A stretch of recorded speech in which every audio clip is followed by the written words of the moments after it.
Hi, this is T-Tox, and welcome to the first in a series of videos designed to give raid leaders a better understanding of the Death Knight tank. In this video, we will go over the mechanics of a Death Knight, starting with the basics of runes, runic power, and an overview of the Death Knight's diseases. Unlike other classes, which have one resource to manage, Death Knights have two. The first resource is runes. When they start out, they have three types of runes that are used for different abilities. Blood runes, which could be used for Blood Strike or Vampiric Blood, Frost runes for Icy Touch or Unbreakable Armor, and Unholy runes for Plague Strike or Bone Shield.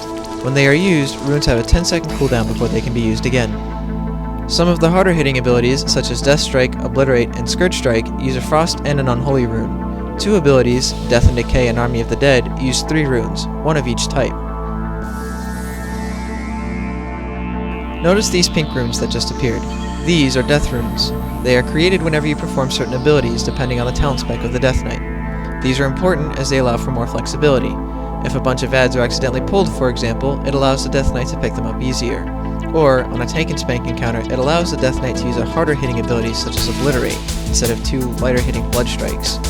Which runes turned into Death runes depends on the spec of the Death Knight. If a Death Knight needs to use runes in an emergency, for example, to use a tanking cooldown for incoming burst damage, there are 2 ways they can do this.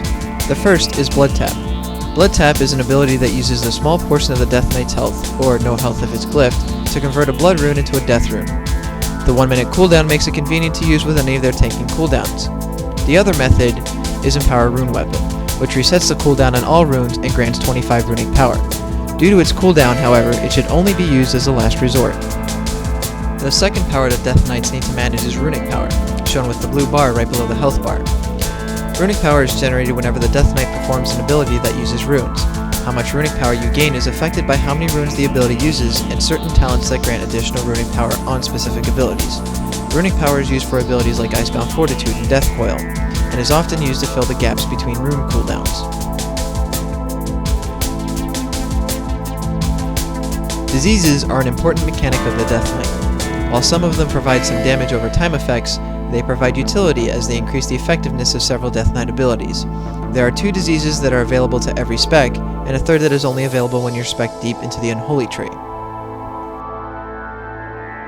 Frost Fever is automatically applied whenever a Death Knight casts Icy Touch, though with talents it can be applied with other abilities. On top of its damage over time component, it reduces the melee attack speed of the boss by 14%, and up to 20% if the Death Knight has 3 points in approved Icy Touch. This is equivalent to a Warrior's Thunderclap and a Paladin's Judgments of the Just. Blood Plague is automatically applied whenever Death Knight casts Plague Strike. Keep in mind, Plague Strike and Blood Plague have changed significantly in 3.1. They no longer remove heal over time effects, and they now deal considerably more damage. Its sole purpose is to deal damage and increase the damage of other abilities. The third disease is actually 2-in-1. Crypt Fever is at the 36-point tier in the Unholy tree, and it increases the damage done by diseases by up to 30%. This applies to all diseases in the raid, be it other Death Knights or Shadow Priests. Ebon Plaguebringer follows Crypt Fever in the tree, and it replaces it on the target's debuffs. It adds the disease damage bonus and increases magic damage by the target by up to 13%. Note that this disease doesn't actually do any damage. Diseases also work like a rogue's combo points. The more diseases you put up on a target, the more effective some abilities are. For example, Obliterate deals 12.5% more damage for each disease on the target, and Death Strike heals for more for each disease on the target. Note that this only counts for each individual Death Knight, so they're only going to apply to the Death Knight's 2 diseases unless they're far enough on Unholy for Crypt Fever. To put this all together, the Death Knight's priorities during an encounter is to keep their diseases up on the target, then keep runes on cooldown, and use Runic Power to fill the gaps and prevent it from maxing out. And this concludes the first part of this series. Future videos will give an overview of each talent tree, along with their styles, strengths, and weaknesses, and then we'll go over gearing your Death Knight. If you have any questions, comments, or concerns regarding this video, you can respond to the thread on tankspot.com. Thanks for watching.